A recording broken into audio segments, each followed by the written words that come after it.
Señoras y señores, bienvenidos a una nueva emisión de nuestro programa Frente a Frente. Este programa lo realizamos en alianza informativa entre TSM Noticias y rednoticiashuila.com. Hoy nuestro invitado es un abogado especializado en Derecho Constitucional, magíster también en Derecho Público, y pues ya ha hecho una trayectoria bastante interesante. Pues no sé si es primera vez que llega al Consejo o pues lo hemos visto muy activo en el Consejo de Neiva. Hoy nuestro invitado es Johan Steve Ortiz Fernández. Concejal, bienvenido. Bueno, gracias, Donoso, a todo su equipo de trabajo, a los oyentes, televidentes de Frente a Frente, un saludo muy especial y a todos los neivanos. Bueno, usted es un hombre que por primera vez hace política, primera vez que está en el Consejo, o viene haciendo política hace rato. Bueno, Donoso, lo que hay que decirle a los neivanos es que nosotros, mi padre siempre nos ha llevado, cargado, como se dice, desde el momento en que él ha estado en la actividad comunal, comunitaria.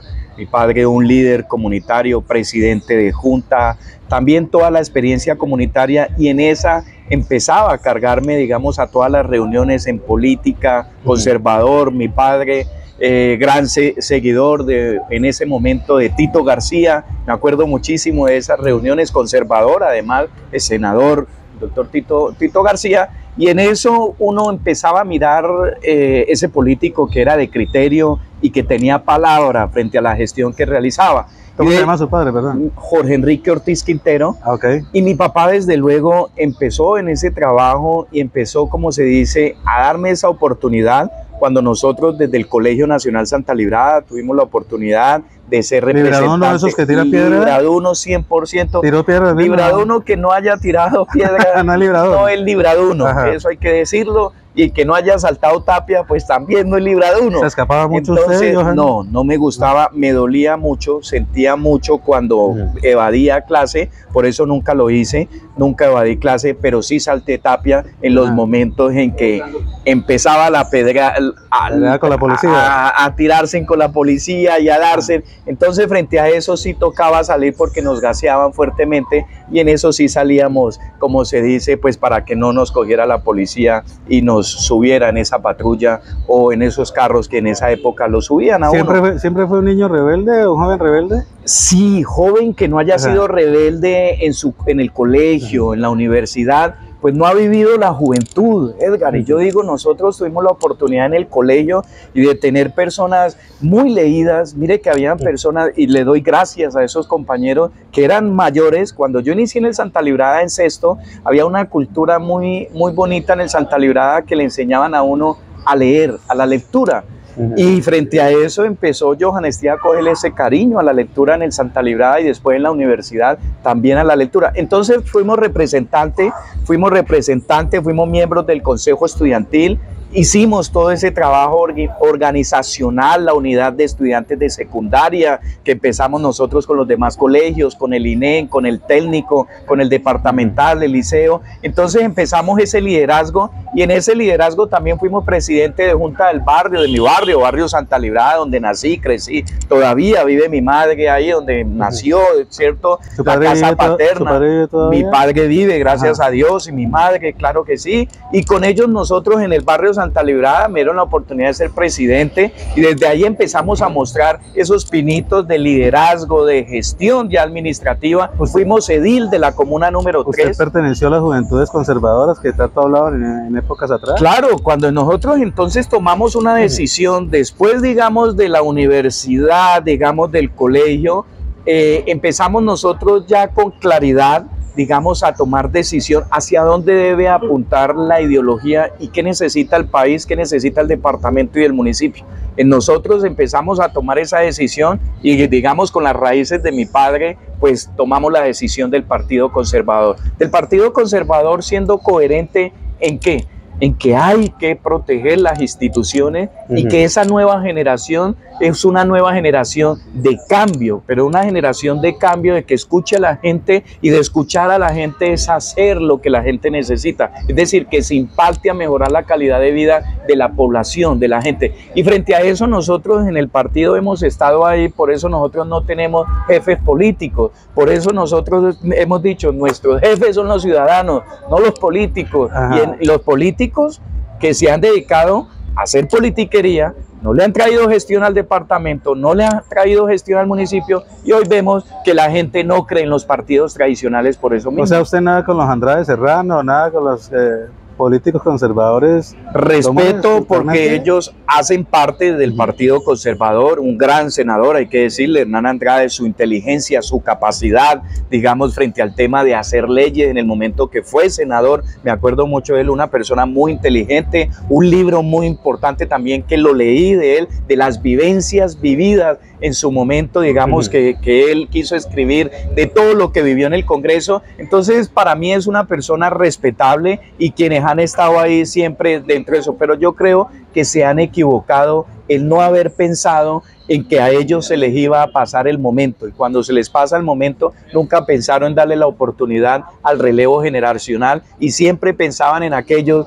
pues como se dice, en los mismos, y no dar en esos espacios. Usted critica a los que han sido miembros del partido, pero en sí el partido no, ¿se puede decir que usted es un rebelde del partido? No, lo que podemos decir es que Yohanestí es una persona que hace partido, y lo que necesitamos, así como dice el partido, es el partido que decide, pero con la gente, pensando en la gente, en las bases. Si nosotros volvemos, los partidos tradicionales vuelven a pensar en la gente y escuchan a la gente y deciden para mejorar la calidad de vida de la gente, es un partido que va a salir del estancamiento que hoy están los partidos, no solo el Partido Conservador, los partidos tradicionales hoy están en crisis, y frente a esa crisis es lo que hoy vemos, que por eso muchos jóvenes hablan de por listas, grupos significativos. Hoy vemos que quieren aspirar por otro lado y no por los partidos, porque dicen eso. Mire, yo recuerdo mucho que cuando pero usted no dejaría el Partido Conservador, tomé la decisión, ¿no? Hay que decir que en estos momentos el partido tiene una crisis en la cual me preocupa. Y además debo decirlo, hay un concejal que lleva más de 40, 45 años, que todo Neiva conoce. ¿Quién es?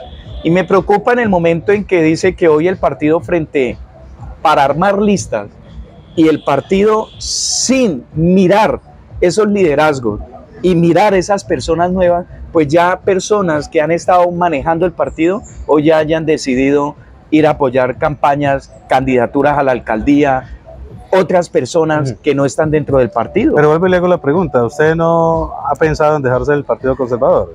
Hay que decirlo, soy un hombre coherente, soy un hombre de principios, pero eso no limita a que si Yohanestí tiene que tomar una decisión, y si así la gente lo quiere, tomaremos una decisión si hay que apartarnos. Pero yo creo que aquí lo malo no son los partidos. Los partidos, cuando van a las cárceles, yo le decía aquella vez a un neivano, le decía, dígame, el Partido Conservador o el Partido Cambio Radical, ¿cuándo ha ido a las cárceles? Aquí han ido las personas, y los que se han equivocado son las personas. Y frente a eso, lo que nosotros hemos dicho, aquí necesitamos personas que sean coherentes y piensen en la gente, y eso es lo que nosotros estamos marcando la diferencia dentro del Partido Conservador, y que esperamos que el partido hoy, en esa ausencia que se tiene, pues hoy, antes de irse a comprometer en otras campañas, estemos pensando en la gente, en hacer partido, pero decidiendo para mejorar las condiciones básicas y satisfechas de los neivanos. ¿Usted es casado? Sí, claro que sí. Casado con Xiomara Rojas, tengo 2 hijas, 2 niñas, una ya de 17 años, que entró a estudiar Derecho, Isis Daniela, y Luciana Guadalupe, quien tiene 10 años. Muchos dicen que ustedes están hablando así golpeado y todo, y critica y pelea porque está aspirando a ser alcalde de Neiva. ¿Es cierto? Bueno, aquí lo que hay que decir, gracias por esa pregunta, Edgar, pero aquí lo que hay que decir, hombre, todos somos políticos. Los seres humanos por naturaleza somos políticos. Y yo creo que estas corporaciones, ¿cómo se llegan? Por política, o sea, haciendo política. ¿Qué es la política? Es el arte de servir. ¿De servir a quiénes? A la gente. Y eso es lo que nosotros desde el Consejo le hemos servido desde el momento que nos posesionamos. Desde el 1 de enero del 2020 hasta la fecha, entonces quiere decir que he estado en política desde que me posesioné el consejo. O sea, ¿sí quiere ser alcalde? Sueño siendo alcalde, tengo que decírselo. ¿En esta oportunidad? Siendo alcalde. En la oportunidad que Dios y los neivanos tomen la decisión, las estadísticas, los números, tomen la decisión, porque el concejal Johan Stid, y Johan Stid, no siendo concejal, como ser humano, tiene los pies bien aterrizados, y frente a eso, con el equipo y con todos ustedes tomaremos la mejor decisión si seguimos sirviendo la Neiva. Donde los neivanos nos quieran poner, le vamos a servir a Neiva, pero claro que quiero construir la Neiva que todos soñamos. Sí, porque todos dicen que usted ya tiene eslogan, que lo acaba de decir, y que está trabajando ya fuerte para en campaña. ¿Es cierto o no es cierto? Bueno, lo que aquí hay que decir es que nosotros siempre interpretamos el sentir de los neivanos, y frente a eso serán ellos los que digan en qué espacio debemos estar interpretando. ¿Hasta cuándo va a decir usted, sí, soy el aspirante? ¿Hasta cuándo se ha dado ese término? Bueno, yo creo que la fecha la toman los neivanos, y en el camino que van mirando y frente a las encuestas y todos los resultados que van saliendo del trabajo que hacemos en el barrio, en la comuna, por todo Neiva. Mire, es que hoy las necesidades son muchas en Neiva, y ¿sabe qué es lo que pasa a veces, Edgar, y neivanos, que aquí hay que decir que a veces quieren llegar a estas corporaciones porque piensan que es que el político se llena de plata, o es que la persona llega a ser concejal? Mire, usted decía, levanta una piedra y sale un candidato aspirando al consejo. O sea, ¿usted no quiere volver a ser concejal? Muchas personas, no, el consejo es una experiencia muy bonita, es una experiencia de gozársela académicamente, y aprende uno de la administración pública. Pero si la gente, así como usted dice, está esperando que la gente me diga, pero si la gente le dice, bueno, no es por acá, entonces le vuelve a repetir un consejo. Bueno, si la gente y los neivanos dicen que hay que hacer el concejal, otro consejo que sería el último consejo, si hay que hacer otro consejo, lo haríamos, no tendríamos ningún problema en hacerlo, pero vuelvo y le digo, ese será el análisis, y de ese análisis tendremos un resultado. Yo creería que en 2 meses estaríamos anunciando qué decisión tomaríamos. ¿Finalizando marzo o abril? Más o menos finalizando marzo. Ajá. Bueno, uno de los temas, para usted se le ha visto... a ver, como de la oposición, del actual alcalde Gorky Muñoz, pues ha dado cifras, ha dado datos y todo eso. ¿Desde cuándo nace ese rechazo de este tipo de administración? Bueno, aquí lo que hay que decir, y a los neivanos, nosotros hacemos parte de la coalición de gobierno, pero aquí lo que hay que tener claro es como cuando uno es el amigo, si uno quiere al amigo hay que decirle la verdad.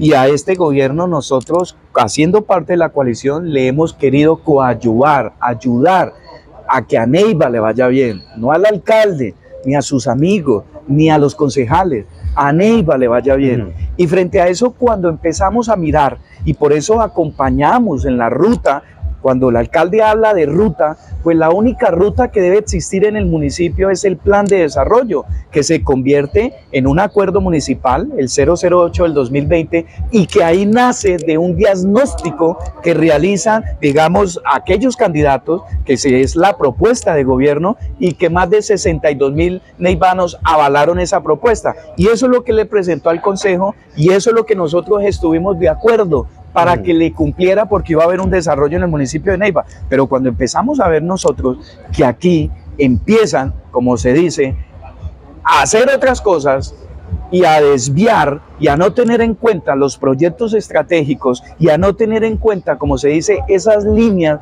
trazadas en el plan de desarrollo, pues es muy difícil uno quedarse callado y avalar o omitir lo mal que están administrando desde el momento que empezamos nosotros a denunciar. Pero nosotros dijimos, es que en el plan de desarrollo no quedó que usted iba a vender el alumbrado público, y eso fue lo primero que hicieron.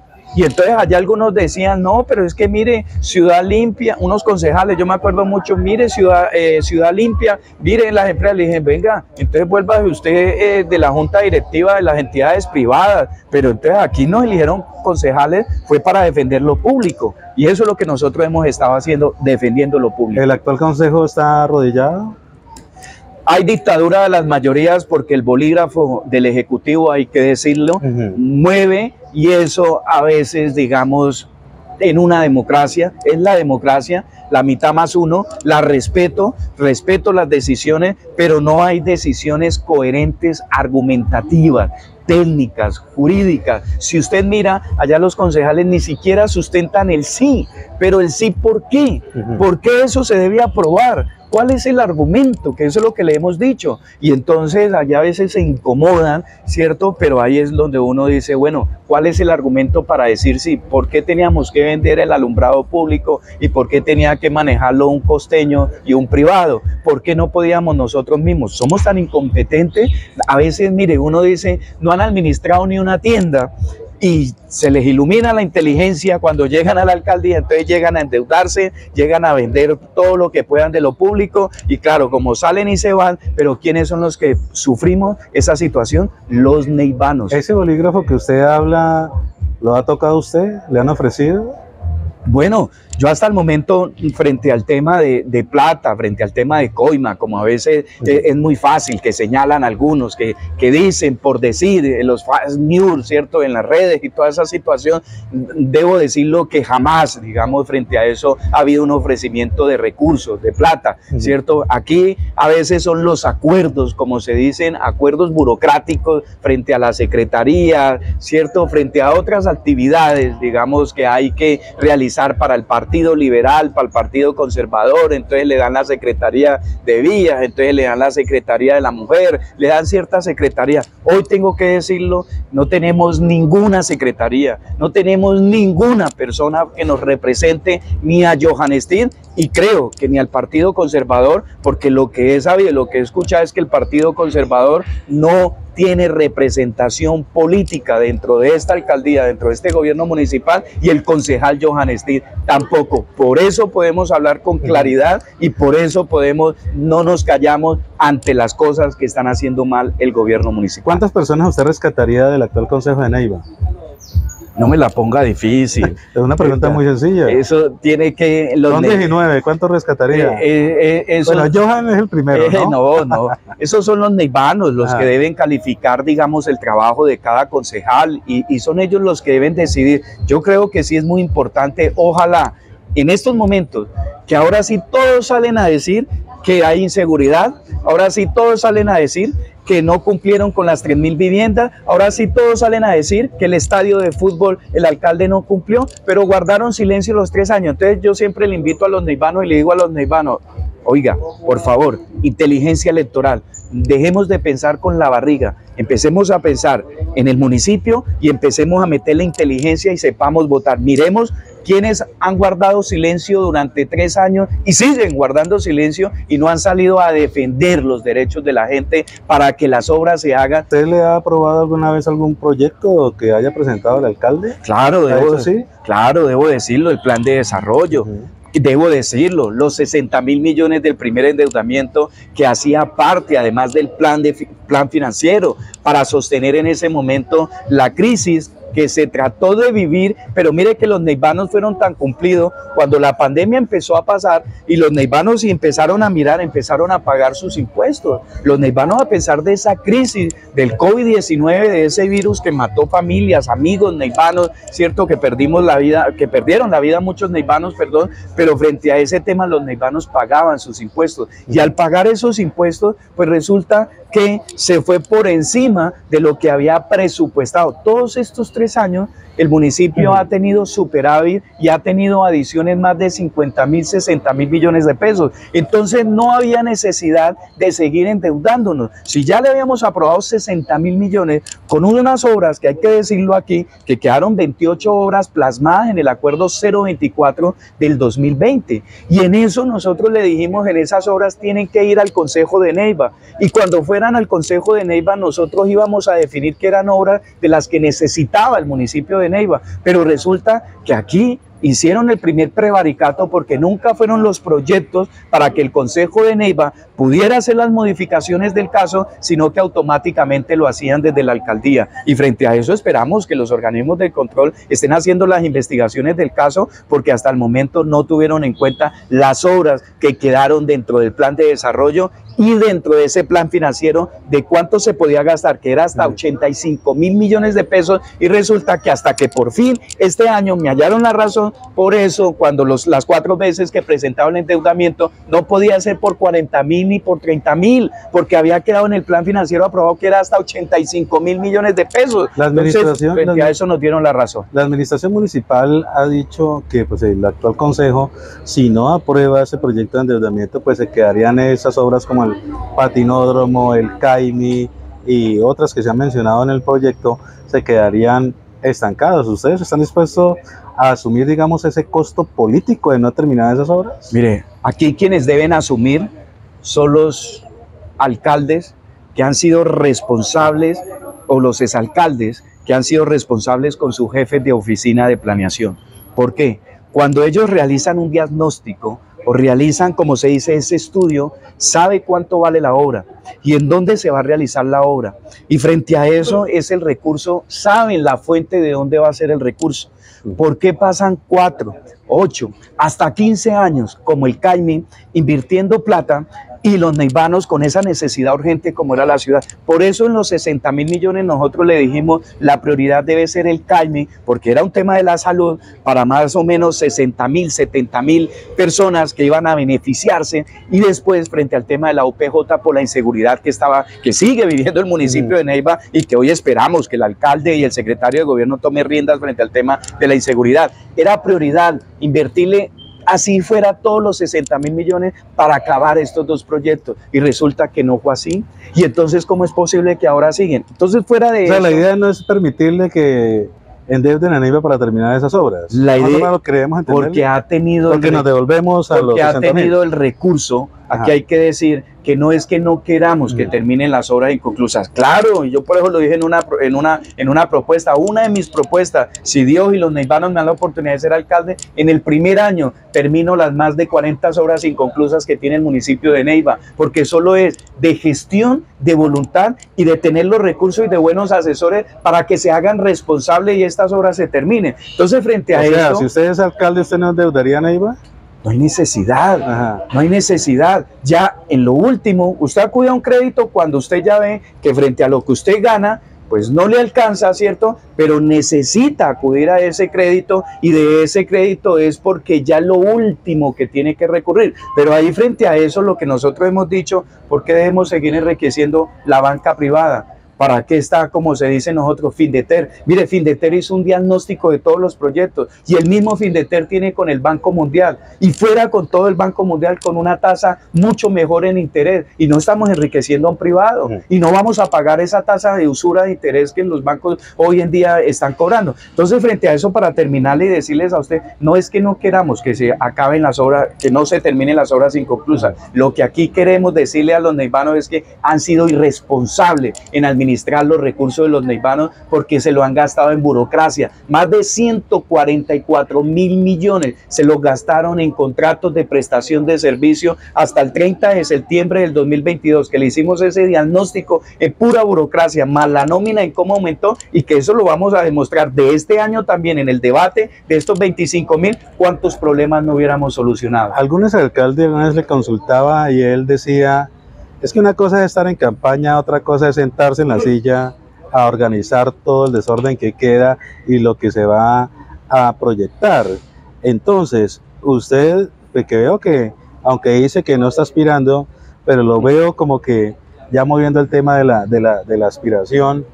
En ese caso, ¿usted cómo reorganizaría todo ese panorama? Bueno, aquí lo primero que hay que decir de reorganizar ese panorama es ser responsable con los recursos de los neivanos. Frente a eso, si existe planeación financiera y si existe una planeación del municipio, los proyectos se pueden cumplir y Neiva puede impactar en un desarrollo importantísimo en turismo, en empleo, en todo lo que, en seguridad, y en mejorarle las condiciones a las personas. Entonces, frente a eso, lo que nosotros hemos dicho es, hombre, ¿para qué son los empalmes?